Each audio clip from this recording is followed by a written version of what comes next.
We bow down at the lotus feet of our Guru, Mama and Swami. My pronouns to the most revered President Maharaj, revered Vice President Maharajis, General Secretary Maharaj, all the revered monks and brahmacharis of the Ramakrishna order. My salutations and greetings to all other devotees and admirers sitting near or far from this assembly who have joined to celebrate the 125th Foundation Day of Ramakrishna Mission. Sri Chakravarti Rajagopalacharya, the first Governor General of independent India and a great freedom fighter, wrote, I quote, Swami Vivekananda saved Hinduism and saved India. But for him, we would have lost our religion and would not have gained our freedom. We therefore owe everything to Swami Vivekananda. May his faith, his courage, and his wisdom ever inspire us so that we can keep safe the treasure we have received from him. Unquote. Today, we all feel and believe that Ramakrishna order is the greatest repository of this treasure of faith, courage, and wisdom. Here we see hope, here we see strength. The message of the founder never ceases spreading out from him. And what is that central message? Every man can become divine by realizing his own divinity. No distinction of caste, creed, religion, or nationality. Beginning of the journey, Swami Vivekananda, after his epoch-making visit to the West, came back to India and landed at Colombo on 15 January 1897.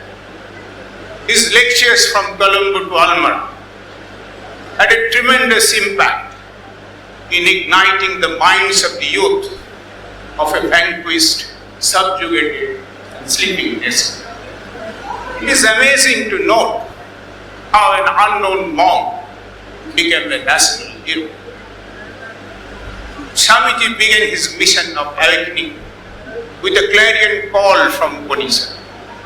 Rise, awake, and stop not till the goal is reached. Rejecting the idea that religion has kept Indians weak and passive, Swamiji thundered, strength. Strength is what the Upanishads speak to me from every page. Be not weak. Will sin cure sin? Weakness cure weakness? Stand up and be strong. However, Swamiji soon felt that without an organization, nothing great and permanent can be done. So he called a meeting on 1st May 1897, a recorded proceeding of which we have just heard this time. Thus the journey began, and the rest, as they say, is a history written in golden letters. Significance. A new monastic order was established.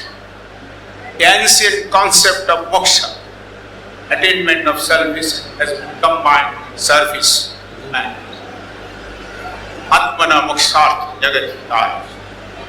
As revered Swami Subiranandaji explained in details, deriving from his Guru's utterings in ecstasy. Not compassion, but service. Swamiji developed the revolutionary idea of practical Vedanta as service to man, service to God. Siva can gives. This is the driving force of the new order. Nothing is expected in return. No conversion. Here the service givers feel thankful that God is accepting the services in this body. This was an unprecedented phenomenon. in the history of Indian monasticism.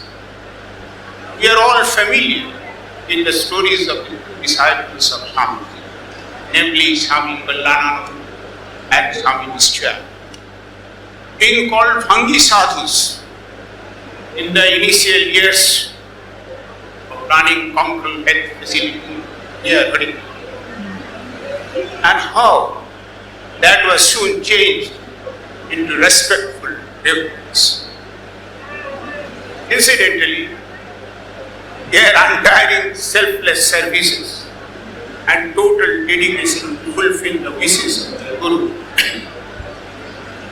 reminded us the famous Aruni Upakhya of Mahabharata. Swamiji envisaged 4 types of need-based services: Addadan, Vidyadan, Shastradan, and Dharmadan. One may notice that the first 3 services prescribed by Swamiji, long before our independence, are the hallmarks of any welfare state.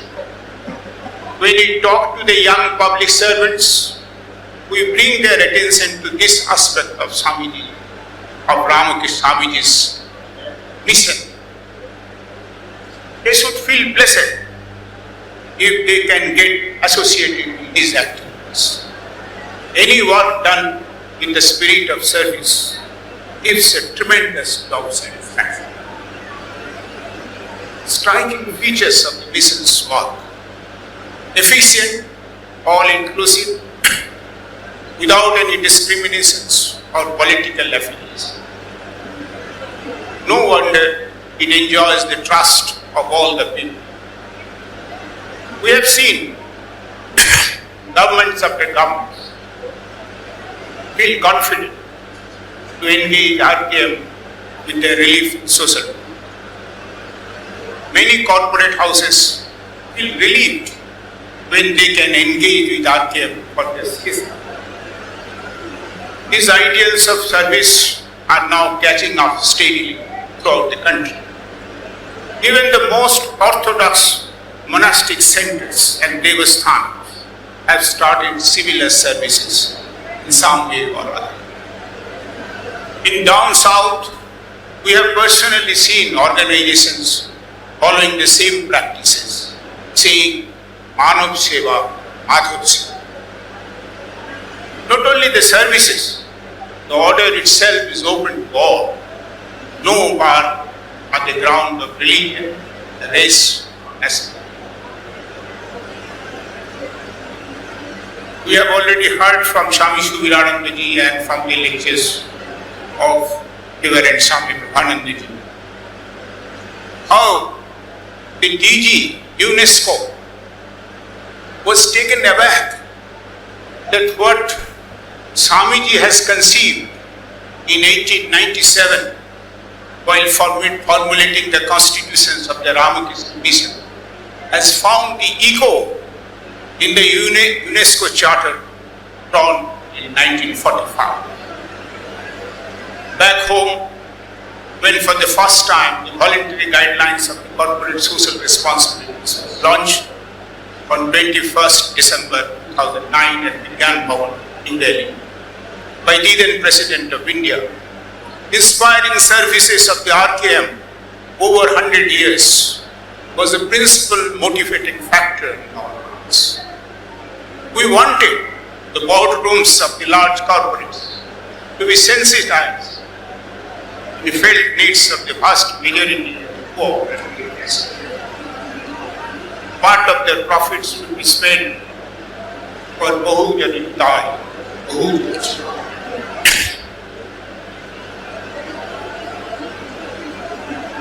We all felt the impact of the unprecedented COVID pandemic for more than 2 years.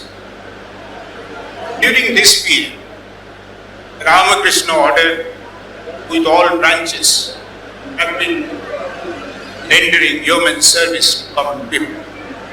After a short preparatory time, many centers have started regular conduct of their programs, lectures, even Bhakta Sammelan's online. The devotees and admirers who could not visit the centers because of COVID restrictions and felt isolated, happily joined these online programs. They could also watch the live celebrations of Durga Puja, Tithi Pujas of Sri Thakur, Ma Swamiji, and other activities in the mosque, and enjoyed the virtual sadhu sangha. In this serious calamity, almost every family has suffered. Though the benedictions from the most revered President Maharaj on different occasions provided the much needed succor to sufferers. Erudite, thoughtful, and compassionate lectures from revered Vice President Maharaj's, General Secretary Maharaj, and many other senior monks heading different centers in India and abroad did provide the lifeline support for psychological survival of COVID patients and their close family members. The tech-savvy devotees of the order, in turn, circulated such programs for larger audience. Spiritual groups were formed, and the video speeches of the revered monks were freely circulated. We have also noticed, by Mother's grace, remarkable changes in the minds of many of our non-devotee friends who have become regular viewers of this post, eventually turning into the ardent admirers of the Lord. What is the present day perceptions? The spirit behind every word of Swamiji's speech on 1st May 1897, proposing the name of the new association with the name of Sri Ramakrishna, stirred the minds of all devotees even now. He said, this association will bear the name of him in whose name we have become sannyasis. He says, told for the sannyasis. And for the grihis, he told him, taking whom as your ideal, you are leading the lives of householders. Unquote.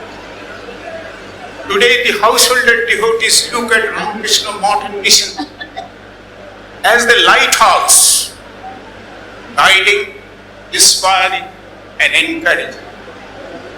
The human ship floating in the turbulent ocean to come to the safest hearts, where they will find peace and solace in the spiritual presence of Thakur, Ma, Jai Thakur, Jai Ma, Jai Swamiji, Jai Ramakrishna Sangha, Sri Ramakrishna.